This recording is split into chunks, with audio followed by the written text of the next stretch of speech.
Hello and welcome back to Nordic Masters 2024. We are here at round 6. I'm joined by Andreas Peterson. We have 167 players attending, so quite some tournaments. We're going to play 8 rounds today. And whoever managed to get 15 points, so 5-3 or some kind of combination of draws or so better. Like 4 wins, 3 draws, and a loss will get you over the hump as well. But 15 match points, 15 match points, and in day 2 there's going to be 6 rounds, and then followed by top 8. Yeah, I really like the structure. You know, you have more rounds, you have more losses to give than your average tournament, where 2 losses usually mean you're out of top 8 contention. But here, everybody makes day 2, has everything to play for tomorrow. So I really like the structure, and the more magic, the better. For sure. So what we're gonna watch in this round is actually table 1. It's gonna be 2 Swedes, 2 fellow Swedes of mine. I know both of these players. They're great players. One is called Johannes Alberyd, and the other one is called Elias Watsfeldt. The draft master. The draft master. Yeah, he qualified to Worlds on draft master. That's pretty cool. And we already saw Elias's skills on display previously when he took on Merfolk. So he looks like to be one of the hot names here for the title when the dust settles tomorrow. Really just been showing awesome magic, but I really also like the opponent's deck here. Dimir Murktide, Dimir Frogtide, whatever you want to call it. One of my favorite decks to watch. The games are always very dynamic, and lining up against this Jeskai control deck, I think it's going to be very, very interesting. Yeah, here we go. I was just wondering there for a second we were at the wrong fish match. Yeah, looks so Elias like on the play. Got it right here, starting on a surveil land. Yep. All right. So how important do you think it is to be on the play in this matchup? Funnily enough, that's exactly what I just thought about. I'll say this is probably a factor if you can get your Frog into play before counterspell mana is being held up by the Jeskai deck. Specifically because the Jeskai deck has a lot of damage-based removal spells like the Discharge, and that card can basically never kill a Frog. You just have to discard a couple of bad cards from your hand, and you have this mega charged Ophidian getting going. But the difference between having it countered by counterspell and resolving it's just going to be huge. With that being said, it looks like Johannes might try his luck anyway. Let's see what he's going to use his mana on here. Yeah, because at this point it's really only counterspell that actually Elias has to answer this Frog. I mean, as you said, Galvanic Discharge is not going to help. Wrath of the Skies costs 4 mana, Phage is not enough. He does have 4 subtlety, but subtlety will get you anyways at some point. So you might as well. I think you might as well run it out, honestly. Yeah. Because I don't think you want the game to go that long. Basically. I mean, if you have a land and a spell snare in hand, I can see waiting a turn here. But if you don't, then you might as well get it out there. It's not going to get better from here. And I want to just add a quick detail about Wrath of the Skies. So if you can have attuned with Aether to gain energy, that can actually be a 2-mana answer to Frog, where you don't need the extra mana because you already have the energy in the reserve. So. But that would require Elias to start on a blue-white land to get double white on the second turn. But absolutely, that could come in that could come in relevant in future games. Let's see. Yeah, I think Elias is very happy about this interaction. Like, he didn't really have much going, honestly. And he just wants to progress the game. Yep. It's interesting the thing is because even spell press works, honestly, if you wait until turn 3 if you have a third land. Yeah. But maybe Johannes didn't have either. Very true. The context of your hand versus what you expect the opponent to have is definitely, it's just a huge part of Magic, like reading your opponent, knowing about your opponent's deck. Knowledge is key here. I think a Spell Snare is, at least it's in the hand now, but I'm not entirely sure. Here's a preordained before land drop, which is a play I like a lot. So you basically disguise whether you're actually looking for land or not. You kind of let your opponent make a mistake, where it's not clear if you have the next land or not. Yeah. Also, we're switching back to the other match. I'm sure we can get back there in a second. There we go. So we have a fetch land. I think Johannes just wanted like that extra information beforehand. I mean, if you're gonna cast a preordain and if you have a 2-drop anyways, I mean, you might as well fire it off first to get some more information before you. There is something to be said about how preordain and fetch lands work. Is if you put 2 undesired cards on the bottom, now you shuffle them in. So if you already have the fetch land, sometimes it can be worth it to fetch before, so you don't mess up that order of the deck and squeeze that little bit of more value out of your cantrip. Yeah, that's fair. Yeah, I think this is... Okay, so we have a Murktide, also a huge creature. Honestly, very hard for the Jeskai deck to actually deal with. Turn 3 Murktide Regent. Yeah, That's not pretty bad. strong.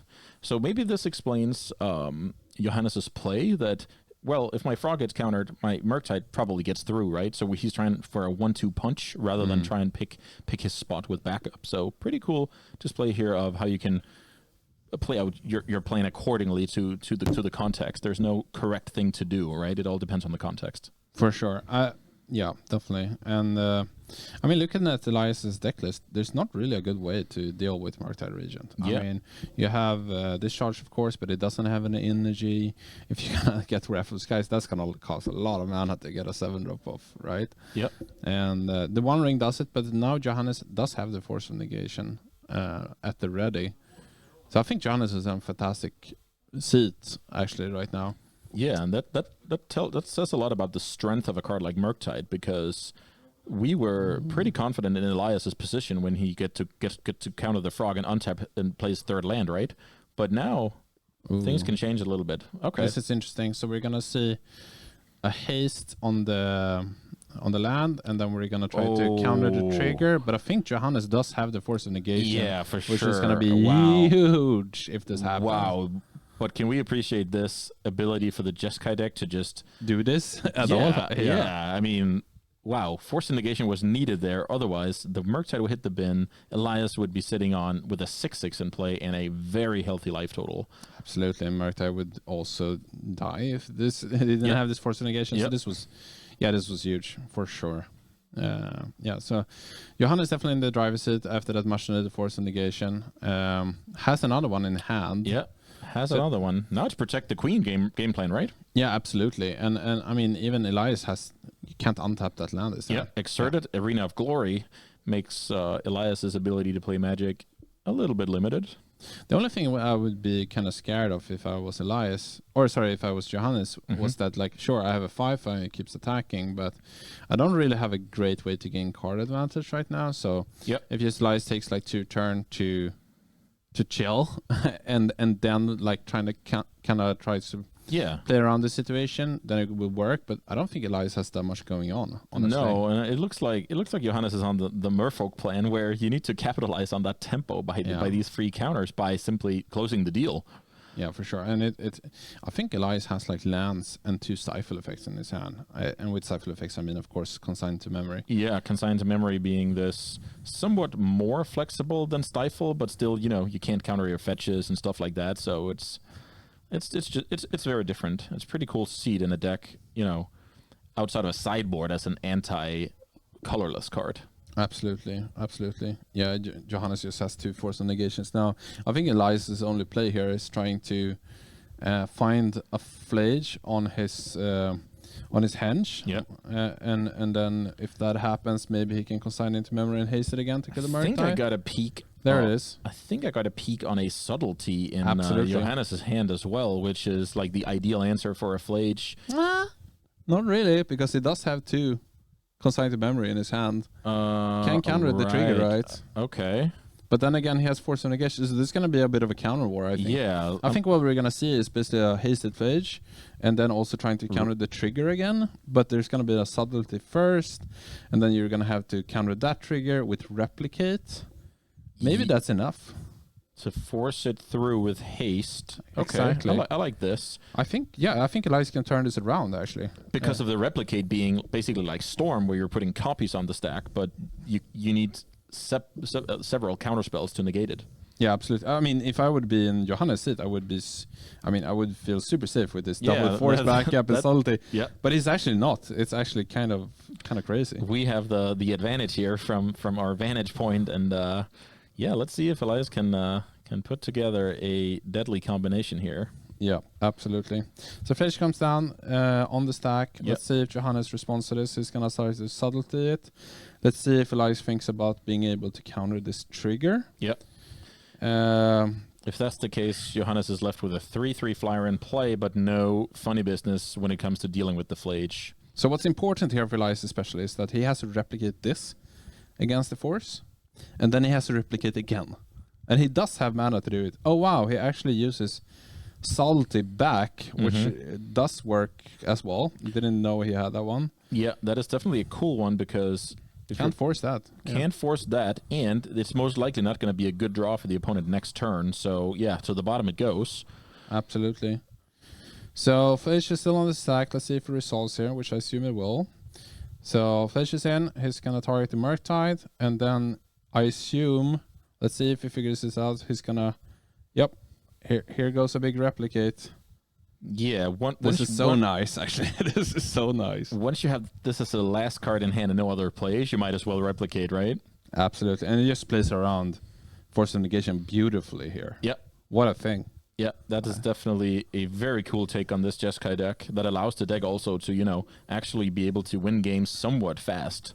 Wow, this game turned around on its head so fast. Arena of Glory, a full graveyard. No, not even a full graveyard. Flayed from hand with consigned to memory. Okay, this is sick. And even the subtlety to really show the power of free spells. Absolutely. I do think, however, that he should have consigned instead of casting the subtlety.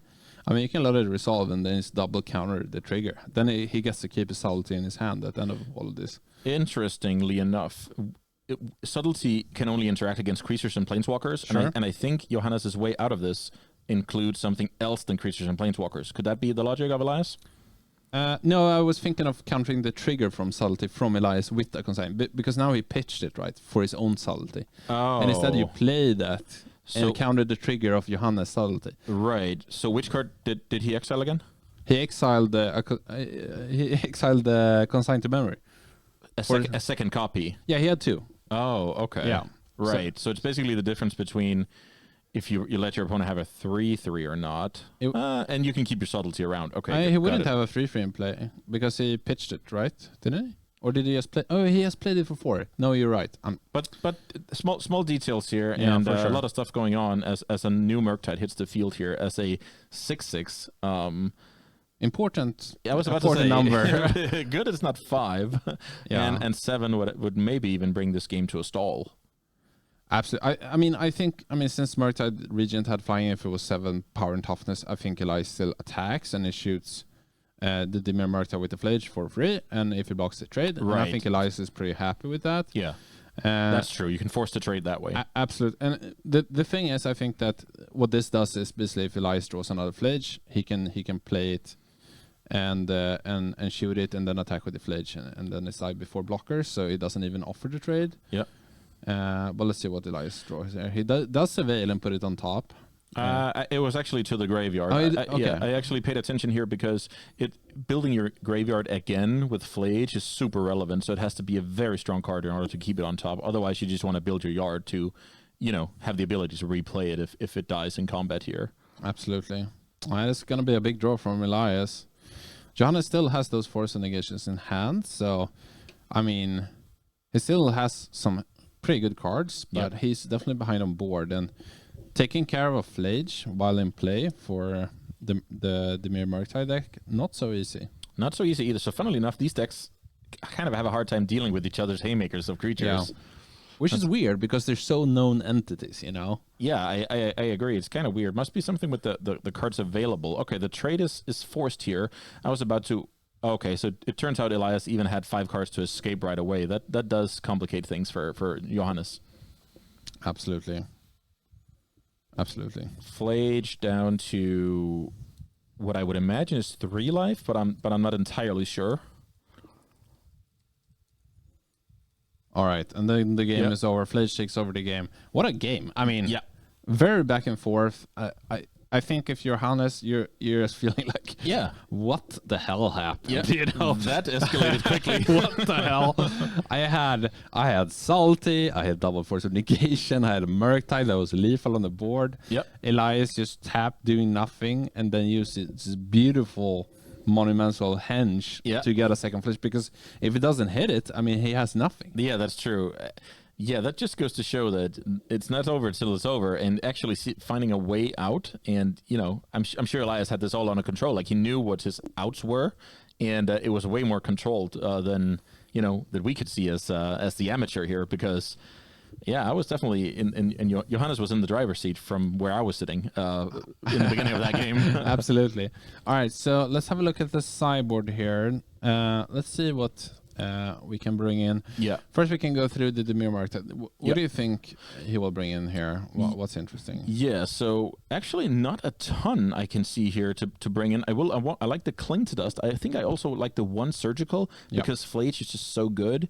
I don't really necessarily want to draw more copies of Answers for Flage out of the yard, but drawing that Surgical can really go a long way. I imagine the Tameo and the Thoughtseize are solid cards to bring in, and you probably have some, easy cuts when it comes to removal spells. So I was just about to say that. I think the most important part here is basically what you can bring out, and you have 4 Fatal Push. I mean, sure, it can kill a token from Fable of the Mirror Breaker, but I mean, that doesn't really do enough for a single card. I actually think Elias will go for the so let's see. Oh yeah, I got confused there again with the sideboards. But Fable of the Mirror Breaker is an interesting one. If this matchup is, grindy enough for you to want a card like that, or you simply want like the cheap answers in Mystical Dispute and Path to Exile, I'm also interested in if Solitude is worth the card disadvantage early on, because it's it's potent. It kills Frog. It kills Murktide.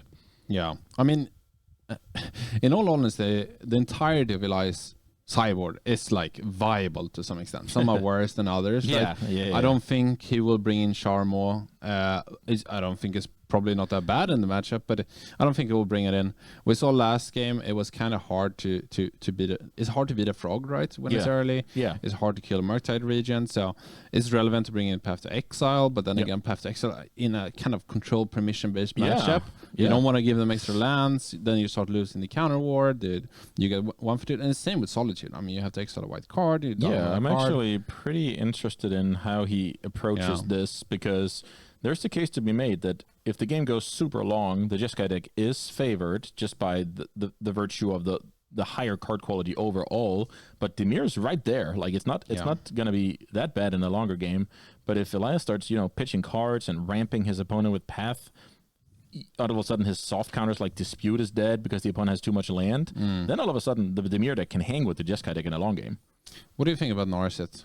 Yeah, Narset is an odd one. I think because there's Orcish Bowmasters in the other deck, Narset just dies too quickly. Like it's not reliable it's not reliable as an anti-draw card. I will say. Sure. And Bowmasters are going to be in there because of the One Ring being in Elias's deck. Also, it's just a flash threat, and it creates multiple bodies against the control deck. I think it's just relevant in that way. Yeah, Orcish Bowmasters is a card that lets you play around with the opponent's mana. It's better to play stuff on the opponent's end step rather than main phase, and absolutely the chip damage will add up. So good point about the default the level of that card actually just being relevant as a, let's call it, raise the alarm. What do you think Elias brings out though? What do you think about Wrath of the Skies? Yeah, so most of the time he's going to be facing a single threat, so I actually think cutting those for spot removal will be a very good shout. That's a very good I like that idea a lot. Yeah, it will be interesting. Maybe we'll have some kind of a split of Path to Exile and Solitude, or maybe they always go in as a package.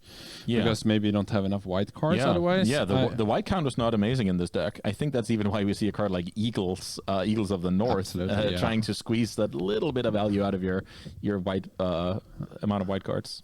All right, so we're off. We have Johannes starting, of course, losing the first game. Gonna play a Darkly Shores into a Preordain. I have a friend back in Stockholm. It's called Anders Melin. And back in the Coblades era of Standard, he said that, and I love this, every good turn starts with a Preordain. Oh, that's okay. That's cool. That's cool. And I agree. Here we go. We like having choices. We have a Frog on turn 2 on the play. Under the counterspell, as we highlighted in game 1, could be relevant. So is this a Mystical Dispute, or do we have a Civilian? Oh, that's a big thing here. Okay, so he could be responding here to also see if he can make his opponent break a little sweat on the forehead. Let's see. Absolutely. Yeah, he does have access to that Mystical Dispute. Well, it does look like it. Or it's just cycling a attune with Aether, but I'm willing to be excited with you here. Yeah. Absolute attune with Aether. That's green, man. What is it called? It's called Attune the narrative. My bad. It is actually a play on the old one. Oh, we did have Mystical Dispute. That's Ooh. absolutely huge. Yeah, that's amazing. That's basically like turning the corner on play and draw almost. Yeah. I mean, getting that frog on turn 2. I'm sure that Alberyd had high hopes for that. Oh, for sure. It's basically why Spell Snare is a good card, what we just saw here, except it was Mystical Dispute. But it's like we're countering something we were not supposed to counter. Like we traded well on mana in that spot. Absolutely, yeah. So we see some cool there, taking a peek. Gonna put a Force of Negation in the graveyard. Really looking for a threat here. I was about to say, this is another main phase cantrip, except the difference this time is it's actually an instant that could have been played at instant speed. So, again, I think Johannes is doing a very good job of making Elias guessing. Is he looking for lands, or does he have plenty of lands? Just playing your cantrips like before your land drop is just so valuable when it comes to the information game. Yeah, for sure. And I mean, if he draws a 2-drop, you definitely want to cast it. Exactly. You know? If you draw another frog, you're golden, right? Oh, yeah. So the lesson is basically, even though a card says instant, you're allowed to play at sorcerer speed. Absolutely. Yeah, I think, when we look back at this match, I think 2 of the key moments is basically being able to handle that frog on turn 2. That's Counterspell in the first game being on the play, Mystical Dispute on turn 1 being on the draw. That is exactly, and the reason why that is true is because if the frog sticks, it's good in the other direction, right? Then it's Johannes who is doing very, very well for himself. So you know that a card is powerful in a deck when it's called Frogtide or whatever. Yeah. And it's not because it's a tribal frog deck, but rather it is. It's so important for the deck. It is. For sure, the best card in the deck, and it basically split up the colors between Izzet and Dimir when it comes to Murktide strategies, and I think this is the most popular one by far. Absolutely. Okay, so we see a Cling to Dust at the end of Alberyd's turn. Yep. Or sorry, at the end of Elias's turn from Alberyd, and I think this is like an easy thing to miss, I think, but I think this card is quite important at this stage because we've entered kind of the draw-go scenario where Alberyd doesn't really have any pressure, but he has tons of counterspells in hand, and Elias doesn't have much going on either. Yep. So if you can kind of turn this Cling to Dust into a bit of a Whispers of the Muse, if you will. Right. I think it's going to help him get ahead, and it can also like counteract and if Lage is going to the graveyard sneakily. This is incredibly important to realize that even though this is brought in to deal with Flage, it can also just be a bread and butter cycle for when you actually want to hit your land drops, right? Absolutely. So that's what basically differs the average players to the masterful players of a certain archetype. They know when to play on alternate modes on their cards, so to speak. No, for sure. And also you can escape it and continuously get the advantage. You have access to it later. It's just going to be more expensive, but you got one card deep in your deck. Okay, so this is a really important part of the game. So this is Alberyd's second attempt at a threat. And if Elias had some kind of interaction here, which it does, it's going to be interesting to see if Alberyd tries to protect this Murktide Regent or not. And he will try to protect it with a counterspell. Yep. But this kind of lets Elias untap and potentially hitting something usually important like the One Ring, etc. At that point, maybe Johannes will have Force of Negation or whatever, but at that point, he's so behind on cards. So, sure, Elias can take like 6 damage, but then maybe he can take care of the Regent anyway. So, I think this is the second cornerstone of this game where we will see where it's headed, basically. Yeah, definitely. This will be a look into the future for sure, how Elias's turn is here. He did not have the counterspell as a backup here for the path. They're probably in the sideboard from all we could tell, right? So that was not an option. A little bit of surveilling going on, and this turn is going to be crucial. I agree, because Murktide is hitting hard. Absolutely. And we see Elias has Fable of the Mirror Breaker. He does have the Solitude, so he did bring them in alongside the paths.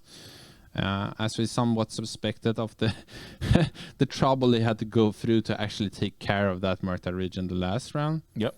All right, so we have a Force Negation on this. Okay, we do. And I get this play. I mean, you're kind of all in on trying to protect the Queen, if you will, on Murktide Regent, if you're just going to counter interactions towards that. And, I mean, Elias does have Solitude where it doesn't even help. So I get this, but this also puts a lot of pressure on Alberyd to actually draw something that does something this turn to continuously stay ahead. Yeah, I agree here. And also, this is just another example of Elias played his Fable out before playing the land drop to show as little information as possible for Albert to, make his decision on the Force of Negation. So these players definitely know what they're doing when it comes to sequencing. And They are 5-0 after all. They are 5-0, and they definitely have the abilities to back it up. And I agree with you here. Here is basically Albert saying, this is what I can do, and I'm looking to force that all the way through.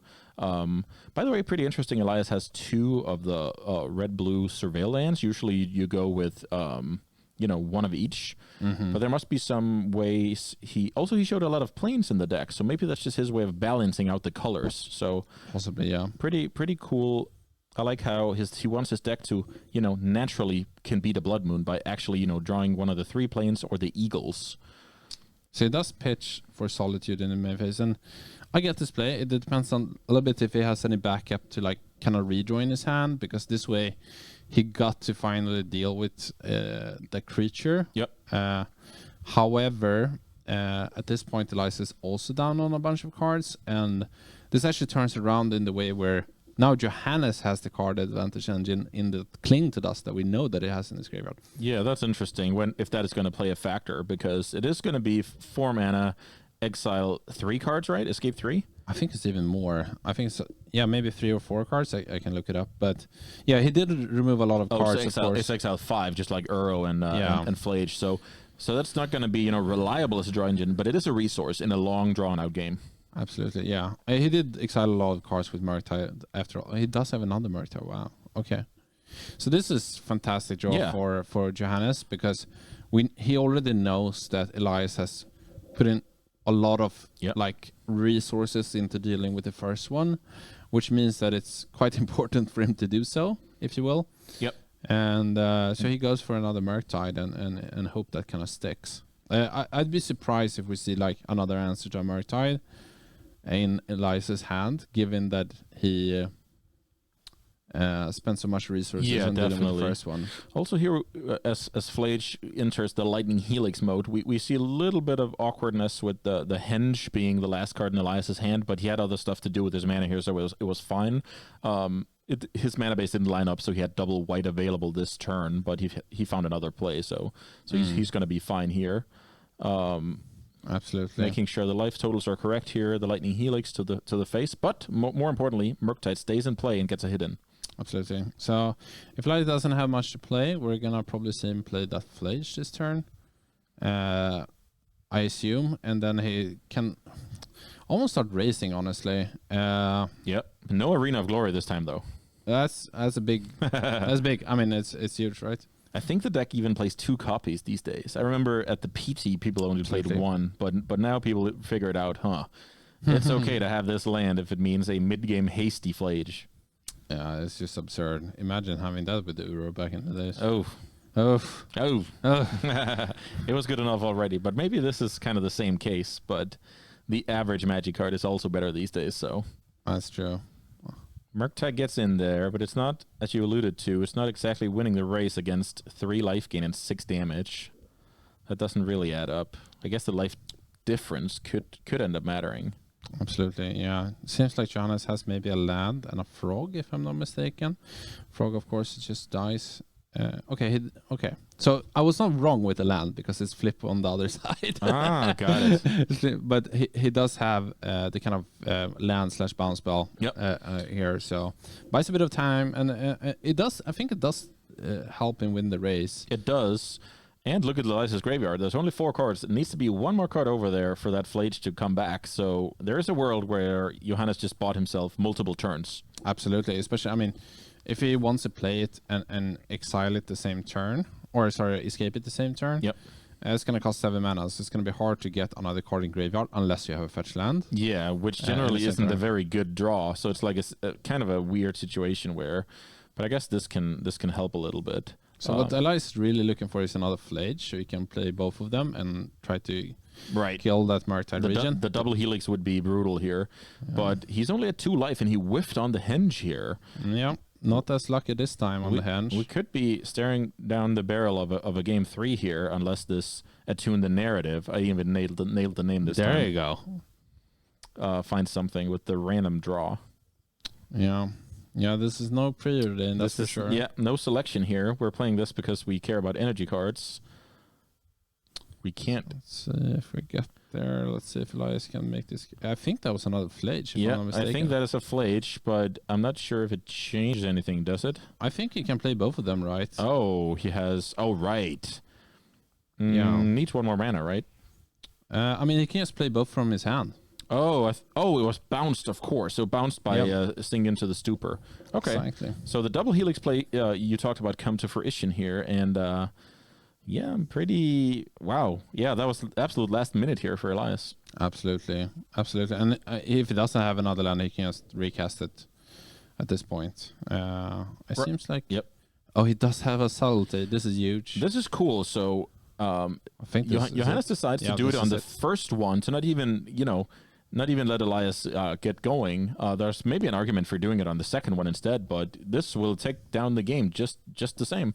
I think the danger with doing it on the second one is that if Elias has like a galvanic discharge, right, you can't actually do anything about it with the subtlety, and then the damage is already dealt. And at that point, so he can pivot away from a creature and go to instant instead. Exactly, and if that's the case, I think Johannes just loses the game, because then you can have flashes rolling every turn, and we usually know what happens then. Very, very good point. That once you start, wanting to flage it the first time, you know what's coming the second time, and there's no need to take the chance on the discharge. Yeah. So the subtleties. It's kind of, well, it's not a narrow card, but it doesn't deal with instants. So great play here, great format knowledge. So it seems like Johannes doesn't board anything after this game. Sometimes players tend to sideboard a little bit differently. What did you do? 15 cards in and shuffle them back out, or like back when I was a sweaty boy? Yeah, that happened. Yeah. And it seems like Johannes didn't do anything. Right. Elias, I'm not sure whether he actually sideboarded something that would be better on the play, or if he ghost sideboarded, if you will. Put in 3 cards and shuffle a little bit, and then take the same 3 cards out. Yeah, exactly. Back into the deck. Yeah. So it definitely looks like we didn't see any Wrath of the Skies that game. So our theory of Elias adapted to only pointed removal, because of how the Murktide deck is usually, 1 threat, and I mean, it doesn't even die. Like the Wrath of the Skies doesn't even kill Murktide to begin with. So maybe all of that combined means that they are in the sideboard, and he sideboarded into the pile of spot removal. Nice. You can clearly see that they know each other. Oh yeah. Give him the nice color of the deck there. Yeah, it's interesting. Another thing I was thinking about is whether you want to have consigned to memory for Elias post sideboard. Yep. I mean, maybe it's hard to kind of assemble that thing against a permission-based deck with like Falsets, counterspell, force. I think that thought hits the nail on the head. It's great against a deck that does not interact with that combination, and can be less good against a deck with counters. Also, the Frog deck doesn't play any colorless spells you can randomly counter, so the cross synergy is not there. It's only there for some a little bit of subtlety shenanigans. Yep. And your own stuff, right? Yeah, absolutely. I guess technically you can even counter the sacrifice ability for your own subtlety. I guess that's a different thing. So counter the evoke so it stays in play? Yeah, I guess that's how it works, right? Yeah. It triggers when it comes to play if it's evoked. So you can actually get a 3/3 down on turn 1 and counter the ability. That's pretty cool.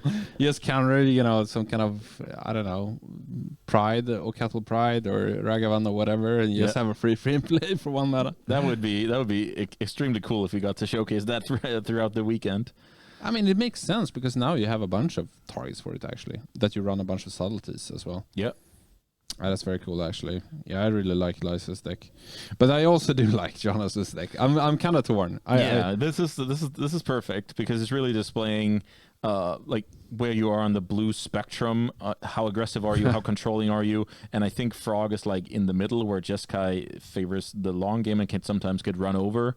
Frogtide is kind of in the middle. It's just some cool stuff. The blue spectrum. No, it says a lot about our community. I'm just kidding. No, I think that's actually.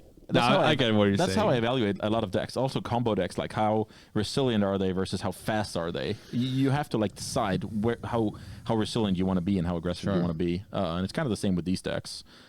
So it seems like Johannes does have the Bowmaster here. He does also have the Frog, but elects not to play it, which does make sense being on the draw here. Yep. You don't just want to run into a counterspell into like a Kiki-Jiki, or a Fable of the Mirror Breaker rather. Yeah, I understand. I mean, the backside of it is Fable of the Mirror Breaker. It's like a throwback to Kiki-Jiki, so Absolutely. I don't blame you.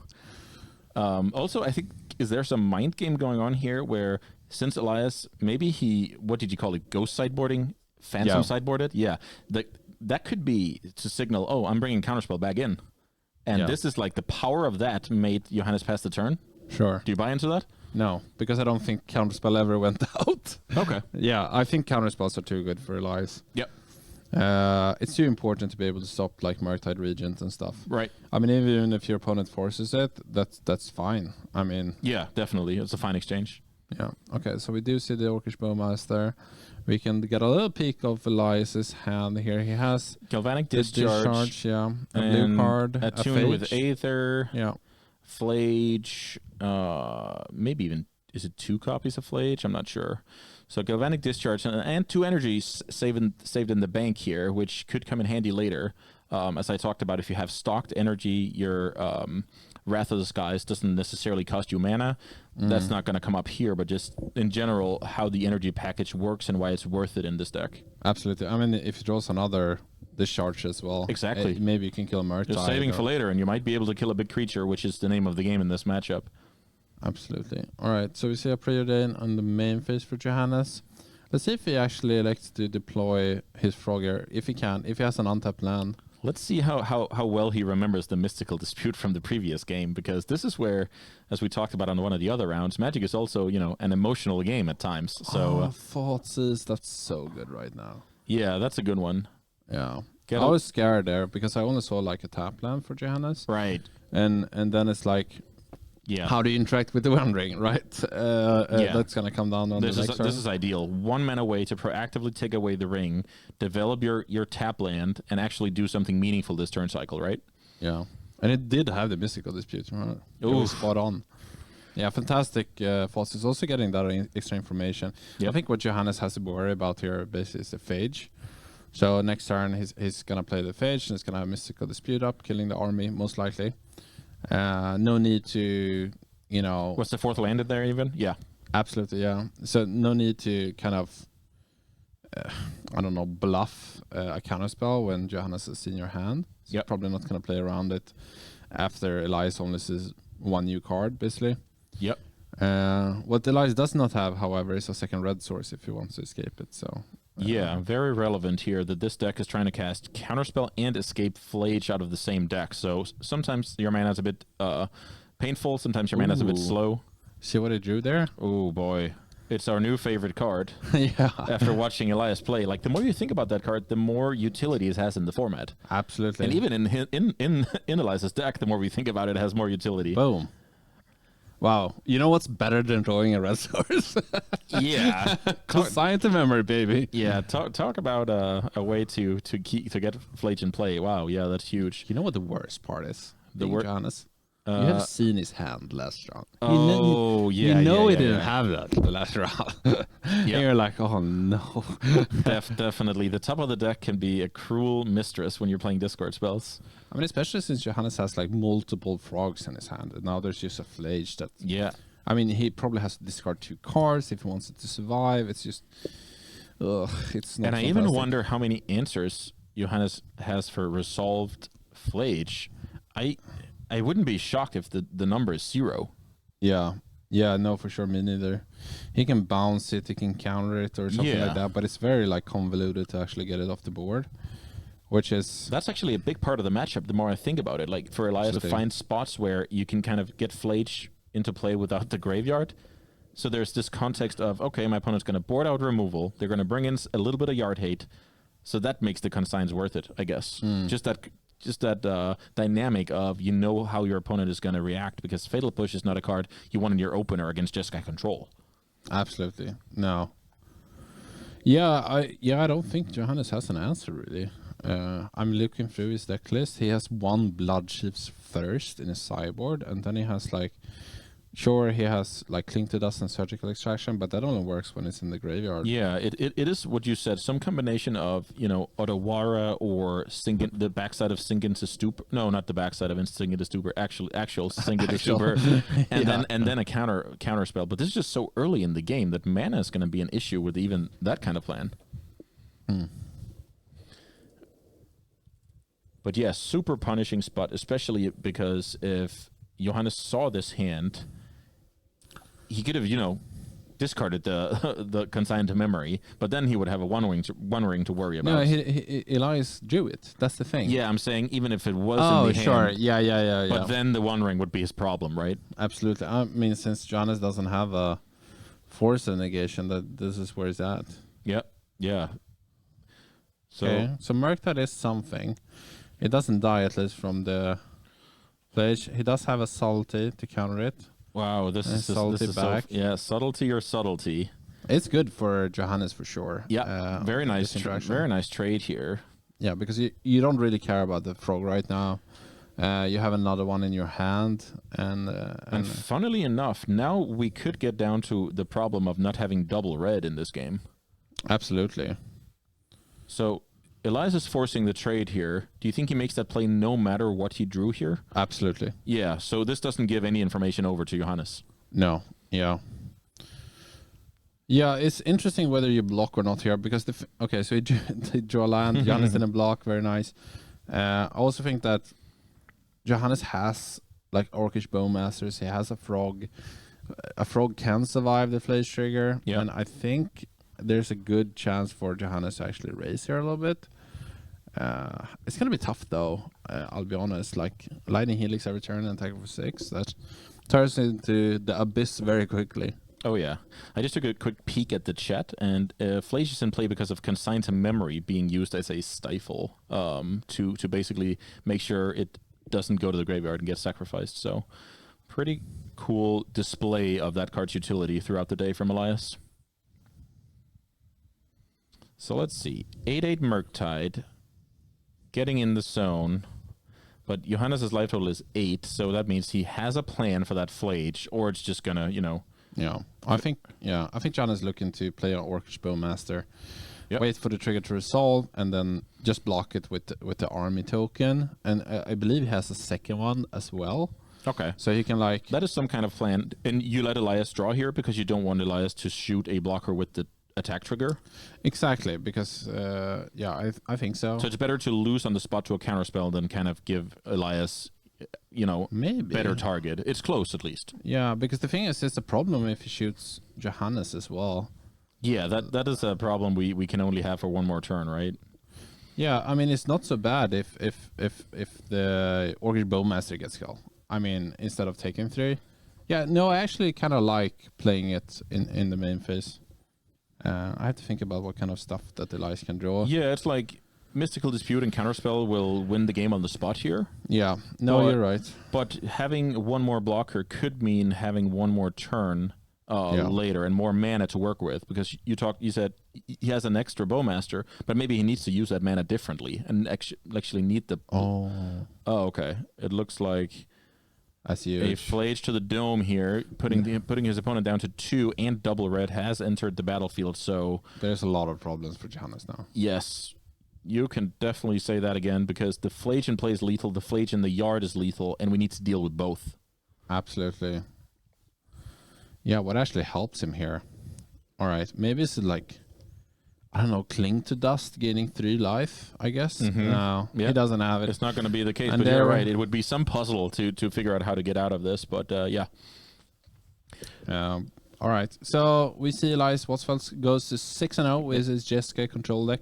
Ooh, baby, that's the dream. Sign up with a cool deck you like to play. You get to have way different games, grind out opponents, make fast Flages, stabilize with all the life gain. Yeah, it looks like he's having the time of his life. And with that being said, I think we're gonna pass this round up. Thanks for staying with us for this round 6, I believe. Yep. And in the next round, we're gonna see Simon and Will coming back. Yep. And they're gonna help you walk through round 7.